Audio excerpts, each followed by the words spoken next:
Ornithine cycle या जिसे कहा जाता है ऑर्निथिन चक्र, जिसके अंतर्गत यूरिया का निर्माण होता है। तो इसमें इसके अंदर आज बात करते हैं ऑर्निथिन साइकिल में। इसके अंदर आपको 3 स्टेप बता दिए थे जिसमें आर्जिनोसक्सिनिक एसिड का निर्माण होता है। 4th इसके अंदर स्टेप जो है आर्जिनिन का निर्माण। आर्जिनिन जो अमीनो एसिड होता है इसके अंदर, जो कि बेसिक या सारी प्रकृति का अमीनो अम्ल है। आर्जिनिन जो है सारी या बेसिक प्रकृति या नेचर का इसके अंदर अमीनो अम्ल,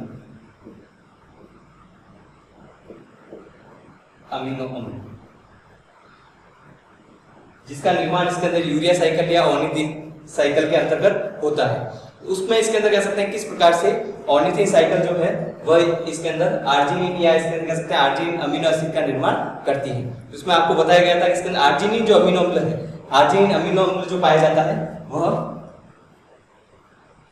इसमें इसके अंदर कह सकते हैं कि आर्जिनिन अमीनो एसिड बनता है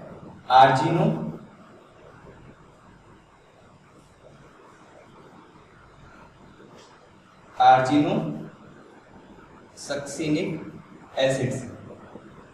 आर्जिनोसक्सिनिक एसिड जो है वह आर्जिनिन अमीनो एसिड का निर्माण करता है। और आपको बताया गया था जैसे आर्जिनोसक्सिनिक एसिड का फॉर्मूला जो था NH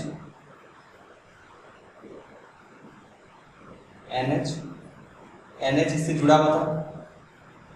किस प्रकार से होता है, जैसे CH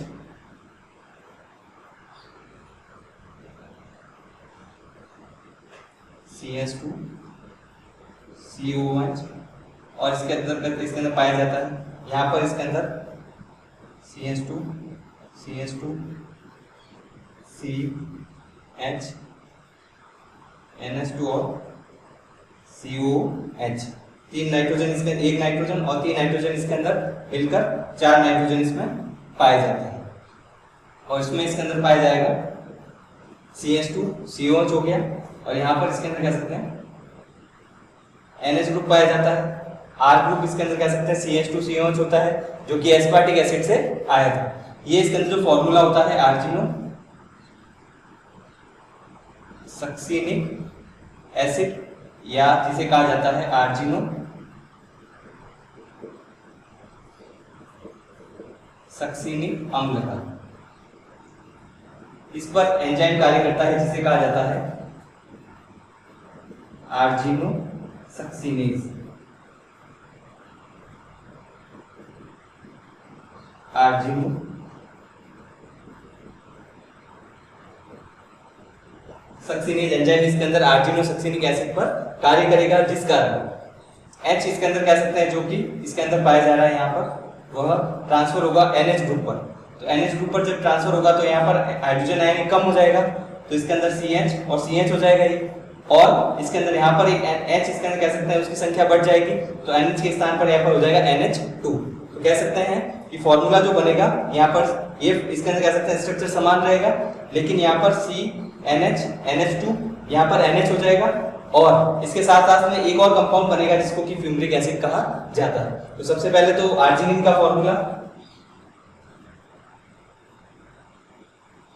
NH NH2 NH CH2 CH2 और इसके साथ साथ में जो नीचे फॉर्मूला है CNH2H और COH, ये इसके अंदर जो होता है आर्जिनिन अमीनो अम्ल। आर्जिनिन अमीनो एसिड बनता है, उसके साथ साथ में बनता है जैसे CH, या इसको इस प्रकार से लिख सकते हैं जो इसके अंदर इसके साथ साथ में बनेगा फ्यूमेरिक एसिड। फ्यूमेरिक एसिड जो है इस प्रकार से लिख सकते हैं उसे फ्यूमेरिक एसिड, या इसको इस प्रकार से लिख सकते हैं। और आर्जिनोसक्सिनिक एसिड से जो 2 उत्पाद बनते हैं, फ्यूमेरिक एसिड या इसके अंदर कह सकते हैं एक अमीनो अम्ल बनता है जिसे आर्जिनिन कहा जाता है, फ्यूमरिक अम्ल। इसको इस प्रकार से भी लिखा जा सकता है या ऐसे भी लिख सकते हैं C double bond C, H आ जाएगा, इधर COH और इधर COH हो जाएगा और यहाँ पर H। इस प्रकार से भी इसको लिखा जा सकता है, जिसको कि फ्यूमरिक एसिड कहा जाता है। दोनों प्रकार से इसको लिख सकते हैं। और यह इसके अंदर, यदि आपको इसके अंदर कह सकते हैं क्वेश्चन पूछा जाए कि आर्जिनिन अमीनो एसिड का निर्माण कैसे होता है, तो यूरिया साइकिल या और जो ऑर्निथिन साइकिल होता है उसमें आपको 4th स्टेप तक इसके अंदर कह सकते हैं लिखना होगा। आर्जिनिन अमीनो एसिड जो बन रहा है,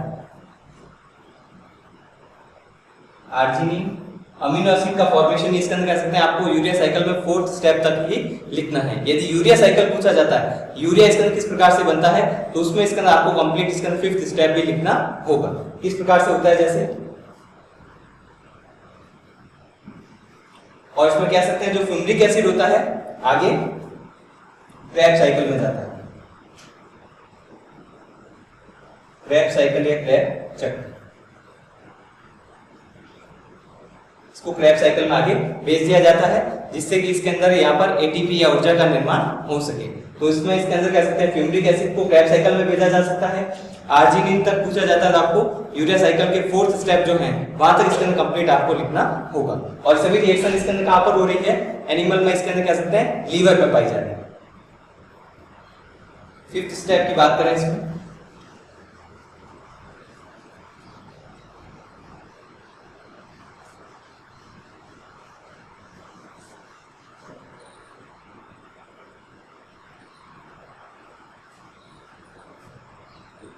फिफ्थ स्टेप इसके अंदर होता है यूरिया का निर्माण, जिसमें NH, C double bond NH, NH2 यह इसके अंदर संरचना होती है।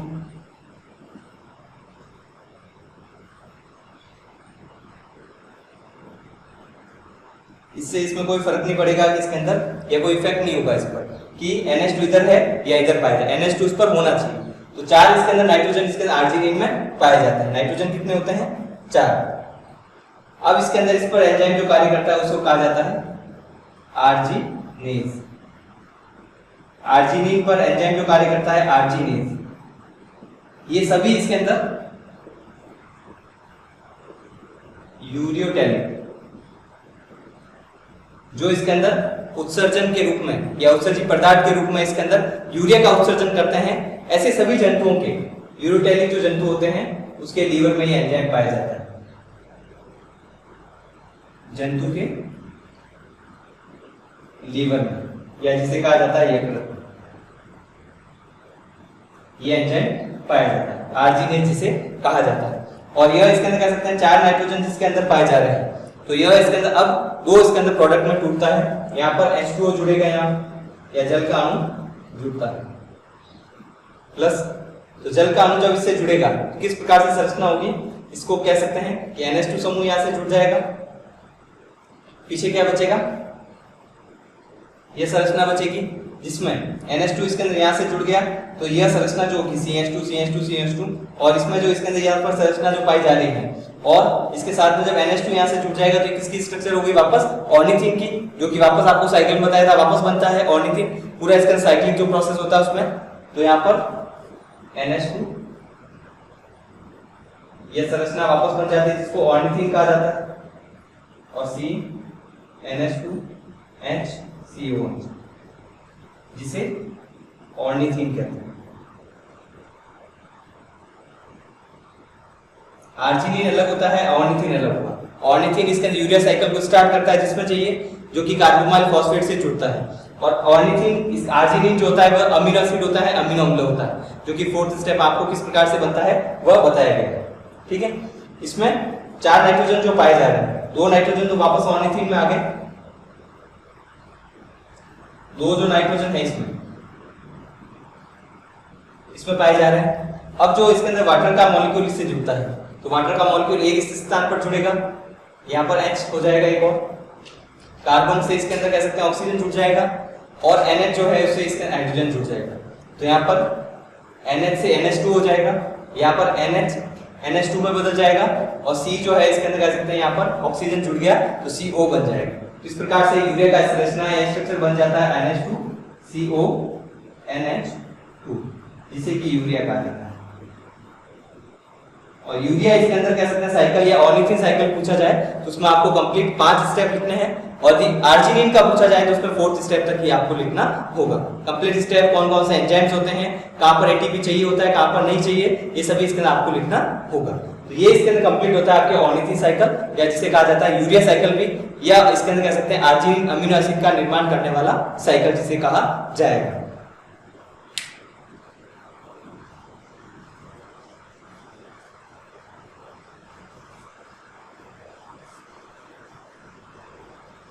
ऑर्निथिन साइकिल या यूरिया साइकिल जो होता है उसके द्वारा यूरिया का जो निर्माण होगा उसमें 3 एटीपी की आवश्यकता होती है, जो कि फर्स्ट स्टेप में 2 एटीपी चाहिए, और जब एस्पार्टिक एसिड इसके आर्जिनोसक्सिनिक एसिड में परिवर्तित होता है सिट्रुलिन से, उस समय इसके अंदर कह सकते हैं 1 एटीपी की आवश्यकता रहती है। इस प्रकार से ऑर्निथिन साइकिल को जो ओवरऑल इसके अंदर कह सकते हैं रिएक्शन जो लिखी जा सकती है इस प्रकार से होगा। कार्बन डाइऑक्साइड, तो इसमें यदि आपको स्टेप जैसे इसके अंदर स्किप कर रहे हैं तो उसमें सबसे पहले जैसे कार्बन डाइऑक्साइड अमोनिया से मिलकर कार्बोमाइल फॉस्फेट बनता है, वह ऑर्निथिन से जुड़ता है जो कि 2 नाइट्रोजन है, और उससे सिट्रुलिन बनता है जो कि 3 नाइट्रोजन जिसमें पाए जाते हैं, 1 नाइट्रोजन इसमें कार्बोमाइल फॉस्फेट से आता है, 2 नाइट्रोजन इसके अंदर कह सकते हैं ऑर्निथिन साइकिल में ऑर्निथिन के द्वारा आएंगे। ऑर्निथिन वापस जैसे अभी इस टाइप में बताया आपको बन चुका है, यह इसका ना नुकसान होता है ना इसके अंदर कह सकते हैं इसका फायदा होगा। मतलब कह सकते हैं कि इसके अंदर ऑर्निथिन जो बन रहा है वापस यूज आ जाएगा, इसके कारण इसका नो लॉस नो गेन, लेकिन एटीपी जो उसमें यूज हुई है, कार्बन डाइऑक्साइड है, अमोनिया, ये वापस नहीं बनते। तो जैसे कार्बन डाइऑक्साइड है, NH4 है, 3 एटीपी इसके अंदर चाहिए होते हैं, 2 जल के मॉलिक्यूल, एक तो फर्स्ट स्टेप में चाहिए, एक लास्ट स्टेप में इसके अंदर कह सकते हैं जल या वाटर का इसके अंदर मॉलिक्यूल जुड़ता है। इसके साथ साथ में एस्पार्टिक अम्ल,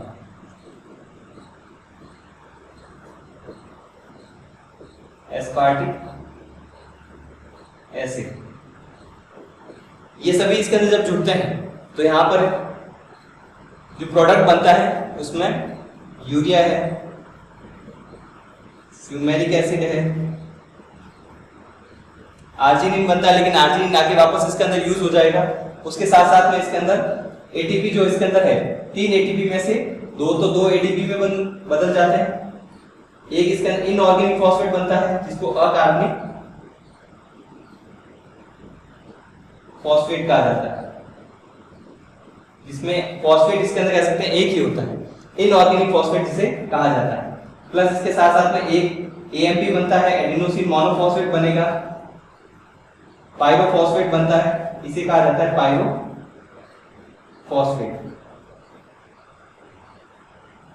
ये मुख्य उत्पाद इसके अंदर बनते हैं, जिसमें कि इसके अंदर जो एटीपी है वह 2 इसके अंदर कह सकते हैं अलग अलग स्टेप में यूज आते हैं। सिट्रुलिन से जब आर्जिनोसक्सिनिक एसिड बनता है उस समय इसके अंदर कह सकते हैं 1 एटीपी का यूज किया जाता है। इसके अंदर कह सकते हैं आर्जिनोसक्सिनिक एसिड को आर्जिनिन में तोड़ा जाता है, आर्जिनिन में बदला जाता है आर्जिनोसक्सिनेज एंजाइम के द्वारा। आर्जिनिन में कि इसके अंदर कह सकते हैं और आर्जिनोसक्सिनिक एसिड दोनों में नाइट्रोजन की संख्या 4 होती है, और जब आर्जिनिन 4 नाइट्रोजन युक्त इसके अंदर पदार्थ जो इसके अंदर यूरिया साइकिल में बना है उसको जब तोड़ा जाता है तो उसमें जो 4 नाइट्रोजन है 2 तो यूरिया में चले जाएंगे और 2 इसके अंदर कह सकते हैं वापस ऑर्निथिन के निर्माण में काम आ जाता है। इस प्रकार से कह सकते हैं कि यह जो पूरी साइकिल है, कार्बन डाइऑक्साइड है और इसके अंदर कह सकते हैं यहाँ पर अमोनिया, जिसमें NH3 है, जिसको इसके अंदर कह सकते हैं अमोनिया या अमोनियम आयन के रूप में भी पाया जा सकता है। ये जो मॉलिक्यूल है उसके द्वारा जब एटीपी का निर्माण होगा यूरिया और फ्यूमरिक एसिड, और जब इसके अलग अलग प्रकार के इसके अंदर पदार्थ इसमें बनते हैं, कुछ तो वापस यूज आ जाते हैं और कुछ होते हैं जिसके इसके अंदर कह सकते हैं वापस यूज नहीं आते, कंज्यूम हो जाते हैं। जैसे इसके अंदर मुख्य रूप से आपको बताए गए थे अमोनियम, कार्बन डाइऑक्साइड, एटीपी, ये कंज्यूम हो जाएंगे, वापस नहीं बनेंगे। एस्पार्टिक एसिड ये वापस नहीं बनते हैं, इस रिएक्शन में कंज्यूम हो जाते हैं, जो कि इसके अंदर आपके ऑर्निथिन साइकिल या यूरिया साइकिल के अंतर्गत आता है। इसी के साथ इसके अंदर आपके सेकंड यूनिट यहाँ पर कंप्लीट होता है। अब इसका नेक्स्ट इसका पेपर आप स्टार्ट करते हैं, जिसको इसके अंदर कहा जाता है अप्लाइड जूलॉजी।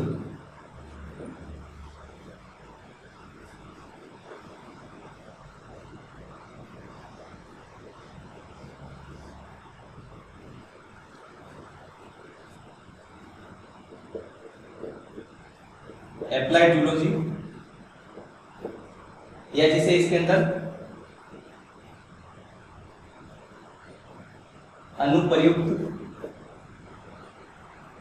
प्राणी शास्त्र भी कहते हैं।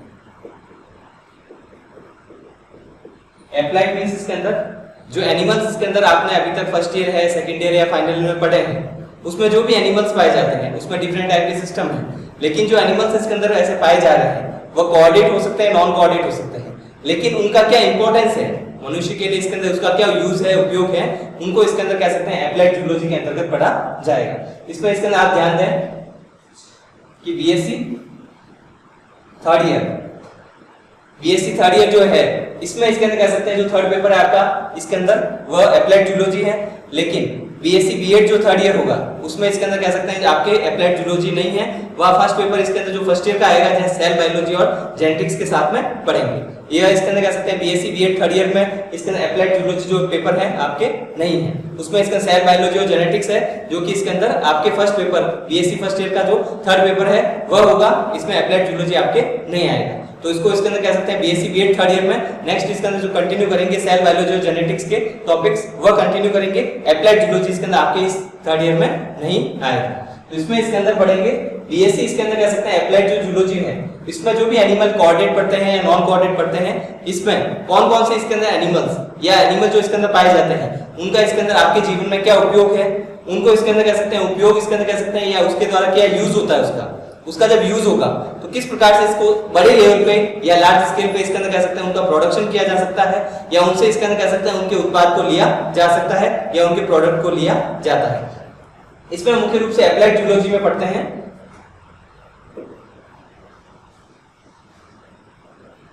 आपके जो 5 यूनिट है इसमें 5 यूनिट में अलग अलग इसके अंदर कह सकते हैं एनिमल्स के कल्चर पढ़ेंगे, जिसमें कि इसके अंदर सबसे पहले इसके अंदर इसमें आएगा पोल्ट्री कीपिंग या फार्मिंग, जिसमें कि इसके अंदर पढ़ेंगे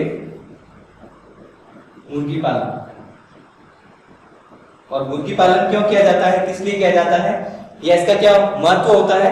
सबसे पहले तो इसके अंदर मुर्गी पालन किया जाता है एग या अंडों के लिए, दूसरा किया जाता है इसके अंदर मीट या मांस के लिए। मुख्य रूप से इसके अंदर एग या अंडे ये दोनों जो इसके अंदर कह सकते हैं इससे जो उत्पाद मिल रहे हैं वह इसके अंदर कह सकते हैं खाने के इसके अंदर या भोजन के लिए उपयोग में लाए जाते हैं, जो कि इसके अंदर मुर्गी पालन का सबसे बड़ा इंपॉर्टेंस या महत्व होगा। मुर्गी पालन को इसके अंदर लार्ज स्केल पर जब किया जाता है तो लार्ज स्केल पर इसलिए किया जाता है कि उससे एग का प्रोडक्शन ज्यादा से ज्यादा हो या इसके अंदर कह सकते हैं उसमें से इसके अंदर मीट या मांस का उत्पादन ज्यादा से ज्यादा हो सके, जो कि भोजन के रूप में इसके अंदर यूज किया जाता है। पोल्ट्री या इसके अंदर कह सकते हैं कीपिंग या फार्मिंग में इसके अंदर पढ़ेंगे, इसमें कौन कौन सी इसके अंदर कह सकते हैं जो पोल्ट्री या इसके अंदर कह सकते हैं ब्रीड्स या कौन कौन सी मुर्गी की नस्ल को इसके अंदर यहाँ पर एग या अंडों के उत्पादन में इसके अंदर यूज किया जाता है, इनका बड़े स्केल पर उत्पादन किया जा सकता है या किस इसके अंदर कह सकते हैं मुर्गी की नस्ल को या ब्रीड को इसके अंदर यहाँ पर मीट या इसके मांस के प्रोडक्शन के लिए यूज किया जाता है। तो मुर्गी पालन में इसके अंदर फर्स्ट आ जाएगा ब्रीड्स या जिसे कहा जाता है नस्ल। किस इसके अंदर नस्ल का इसके अंदर कह सकते हैं जो एनिमल है वो उसकी ब्रीड क्या है, नस्ल क्या है, जिसको इसके अंदर कह सकते हैं वहां पर यूज किया जाता है एग के लिए या मीट के लिए। तो इसके अंदर यदि पोल्ट्री या कीपिंग या फार्मिंग जो होता है मुर्गी पालन, जिसमें कि किस प्रकार की मुर्गी का इसके अंदर या ब्रीडिंग इसके अंदर करवाई जाती है, उसमें जो ब्रीड्स कौन सी काम में ली जाती है वह इसके अंदर कह सकते हैं इंडिया में या वर्ल्ड लेवल पर कौन सी इसके अंदर कह सकते हैं ब्रीड्स या इसके अंदर नस्ल इसके अंदर पाई जाती है जिसके द्वारा अंडों का या इसके अंदर कह सकते हैं मीट या मांस का उत्पादन होगा। सेकंड इसके अंदर इस पर पढ़ेंगे सेरिकल्चर। इसके अलावा ब्रीड्स या नस्ल के अलावा और कौन कौन से टॉपिक जैसे इसमें पढ़ेंगे। ब्रीड्स या नस्ल के द्वारा एग या अंडों का उत्पादन होता है, मांस का उत्पादन होता है। तो एग या अंडों का इसके अंदर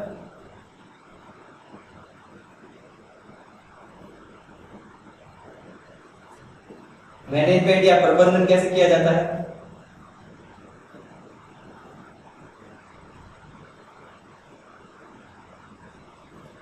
कौन कौन सी नस्ल यूज की जाती है और वो इसके अंदर कह सकते हैं ब्रीड या जो नस्ल है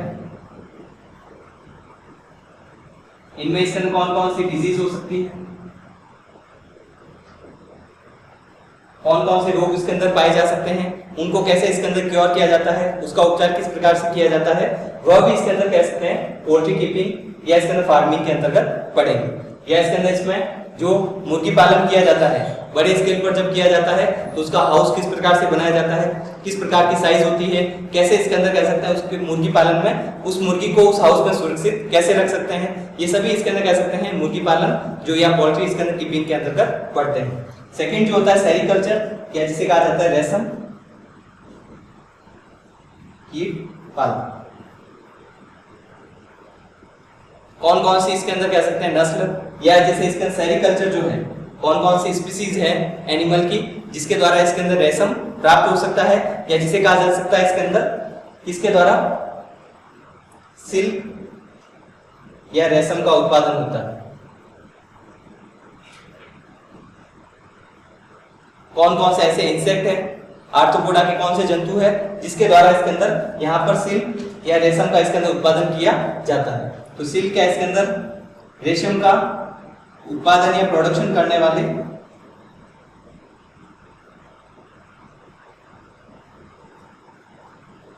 इंसेक्ट कौन कौन से होते हैं। इन इंसेक्ट का इसके अंदर भोजन क्या होता है, किस प्लांट पर इसके अंदर ये फीड करते हैं, किस प्लांट को भोजन के रूप में लेते हैं। सिल्क या इसके अंदर कह सकते हैं जो इंसेक्ट इसके अंदर जिसके द्वारा रेशम प्राप्त हो रहा है उसमें इसके अंदर कह सकते हैं उसका लाइफ साइकिल किस प्रकार का होता है, जीवन चक्र किस प्रकार का होता है, उसमें जो इसके अंदर एनिमल लिए जा रहे हैं इंसेक्ट जो लिए जा रहे हैं उनमें किस किस प्रकार के डिजीज हो सकती है। एक तो सबसे पहले उत्पादन करने वाले इंसेक्ट कौन कौन से होते हैं जो इंडिया में पाए जा रहे हैं। इनमें सिल्क का उत्पादन करने वाले जो इंसेक्ट होता है उनको सिल्क वर्म कहते हैं। तो उनमें कौन कौन सी डिजीज या रोग हो सकते हैं इसके बारे में पढ़ेंगे। तो सेकंड इसके अंदर यूनिट में इसके अंदर सिल्क या सेरिकल्चर इसके अंदर जिसमें रेशम कीट जो पालन है किस प्रकार से किया जाता है, कौन कौन से इंसेक्ट होते हैं, कौन कौन से रोग होंगे और अलग अलग इसके अंदर कह सकते हैं उसमें सिल्क का प्रोडक्शन उसकी लाइफ साइकिल किस प्रकार से होती है, उसके भोजन किस प्रकार से होता है, ये सभी इसके अंदर सेकंड यूनिट में पढ़ेंगे। थर्ड यूनिट में जैसे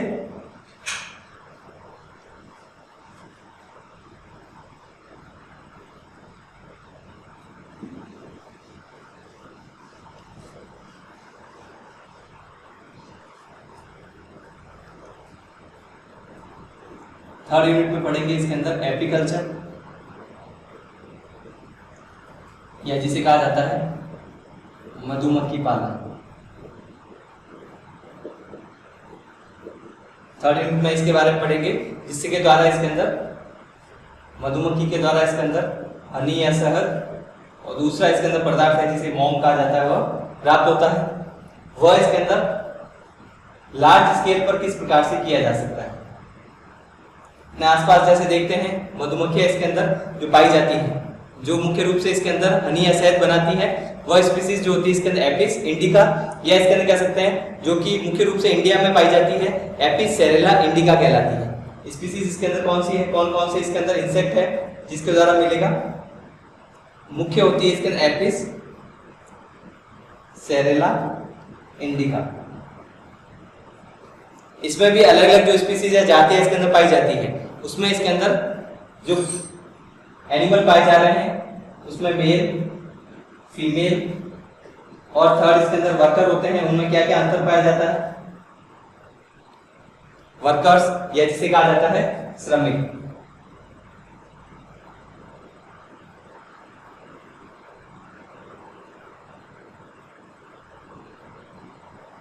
फीमेल या जिसे क्वीन कहा जाता है।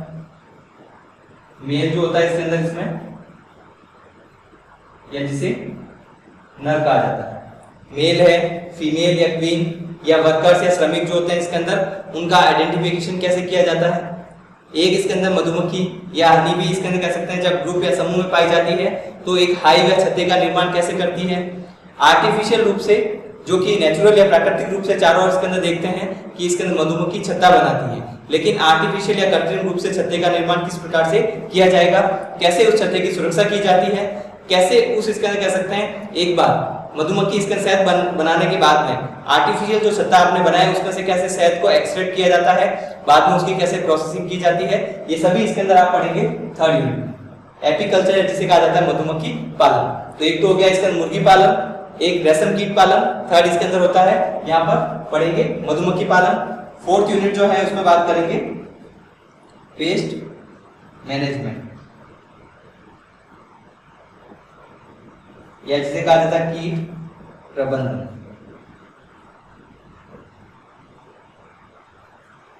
कीट प्रबंधन या इसके अंदर कह सकते हैं इंसेक्ट, या इसके जिसे कहा जाता है पेस्ट मैनेजमेंट। डिफरेंट टाइप की जो क्रॉप्स होती है इसके अंदर एग्रीकल्चर में या खेतों में जो इसके डिफरेंट टाइप की क्रॉप या फसलें जो उगाई जाती है, उनमें अलग अलग फसलों को इसका नुकसान पहुंचाने वाले जो इंसेक्ट होते हैं, कीट जो होते हैं इसके अंदर कौन कौन से होते हैं, किस प्रकार से इसके अंदर उसको प्रभावित करते हैं, कौन से इंसेक्ट इसके अंदर कह सकते हैं किस इसके अंदर फसल के कौन से पार्ट को प्रभावित कर रहे हैं, वह इसके अंदर कह सकते हैं इसमें पेस्ट मैनेजमेंट के अंतर्गत पढ़ेंगे। जो इसके अंदर कोई भी फसल हो सकती है, रबी की फसल हो या खरीफ की फसल जो अपने आसपास बोई जाती है, या इसके अंदर कह सकते हैं उसमें कौन सा इंसेक्ट है जो इसके अंदर उसके किस पार्ट को प्रभावित करता है, कैसे इसके अंदर प्रभावित करता है, उसका लाइफ साइकिल क्या होता है, उसके बारे में इसके अंदर फोर्थ यूनिट में बात करेंगे। फिफ्थ यूनिट है जिसके अंदर आप पढ़ेंगे एक्वाकल्चर।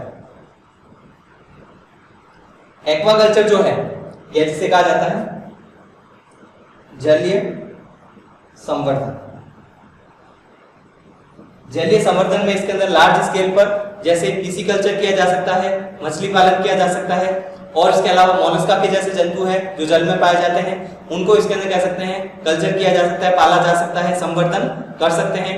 या प्रॉन कल्चर किया जा सकता है जो कि आर्थ्रोपोडा का जंतु है, यदि इसके अंदर कह सकते हैं वो जहां पर पाया जा रहा है उसको इसके अंदर कह सकते हैं जल में डालकर किस प्रकार से इसके अंदर उसके नंबर इंक्रीज किए जा सकते हैं, क्योंकि अलग अलग स्थानों पर इसलिए इसके अंदर कह सकते हैं जलीय संवर्धन किया जाता है कि मछली पालन के द्वारा मछलियों के नंबर बढ़ाए जा सकते हैं, मोलस्का के जंतु के नंबर बढ़ा सकते हैं, या प्रॉन या इसके पेलिमोन के नंबर इंक्रीज किए जा सकते हैं, जो अलग अलग स्थानों पर लेबोरेटरी में इसके अंदर कह सकते हैं प्रैक्टिकल या प्रयोगशाला में उपयोग में लाए जाते हैं, और इसके अंदर कह सकते हैं जापान चाइना में भोजन के रूप में भी खाया जाता है। इसके कारण इसके अंदर लार्ज स्केल पर इसका प्रोडक्शन कैसे किया जाएगा, किस प्रकार से इनके पौध या तालाब को बनाया जाता है, उसके बारे में इसके अंदर सभी इसके अंदर एक्वाकल्चर या जलीय संवर्धन के अंतर्गत बात करेंगे। तो जिसमें इसके आपके अप्लाइड जूलॉजी जो थर्ड पेपर है इसमें डिफरेंट टाइप के कल्चर इसके अंदर है, जिसमें मुख्य रूप से एक्वाकल्चर, सेरिकल्चर, एपीकल्चर और पोल्ट्री कीपिंग या फार्मिंग जो होता है इसे मुर्गी पालन कहा जाता है उसके बारे में बताएंगे। जिसमें इसके अलग अलग जो एनिमल्स पाए जा रहे हैं अलग अलग इसके अंदर मतलब क्योंकि ये कोऑर्डिनेट भी होते हैं नॉन कोऑर्डिनेट भी है। प्रॉन या एक्वाकल्चर में जैसे फिश भी आती है तो फिश के लिए अलग तालाब बनाना होगा, उसका फूड अलग प्रकार का होता है, किस प्रकार की इसके अंदर भोजन को दिया जाएगा या किस प्रकार का उसका इसके अंदर कह सकते हैं भोजन या फीड इसके अंदर किस प्रकार से उसको किया जाता है।